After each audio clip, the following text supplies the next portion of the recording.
చంద్రబాబు గెలవక ముందు ఎన్నో చెప్పి గెలిచాక మోసం చేశారు. జగన్ గారు అయితే మాట ఇస్తే అమలు చేస్తారు.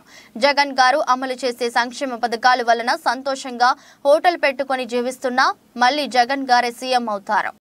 అమ్మ ఇప్పుడు 2024 ఎలక్షన్ అవుతుంది కదా, ఎవరు అధికారంలోకి వస్తారు? జగన్ వస్తారని మీరు చంద్రబాబు నాయుడు వస్తారు అంటున్నారు అందరూ. రాడండి, చంద్రబాబు నాయుడు రానాక జగన్ ఎన్ని పథకాలు పెడుతున్నాడండి. పథకాలు వచ్చాయా?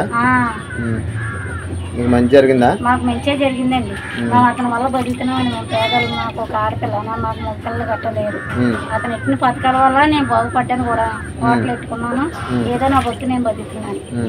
మరి చంద్రబాబు నాయుడు ఎంతకంటే ఎక్కువ పథకాలు అతను ఏమి పెట్టాడండి? అతను ఏమి పెట్టడం అంతా ఉట్టిది. మరి ఇంతకుముందు అన్ని ఉట్టిదండి, ఏది పెట్టలేదు. అంతా గొప్పలు చెప్పాడు, గొప్పలుగా పోయాడు. అలా కదా, మా ఇంట్లో ఎంతమంది పిల్లలకి అమ్మఒడి ఇచ్చేస్తానో అందరూ అంటున్నాడు కదా, అదంతా ఉట్టిదండి. జరగదా? అది జరగదు, జరిగేపటికి కాదు. అలాగే అబద్ధాలు చెప్తాడు. మొత్తానికి డ్వాక్రాలే మాఫీ అన్నాడు, ఏది చేసాడు కాదు. మా పొత్తుల నుంచి మాకే తీసి పసుపు మాన్యాల కింద ఇచ్చాడు. గతంలో చేసేది ఏముందండి?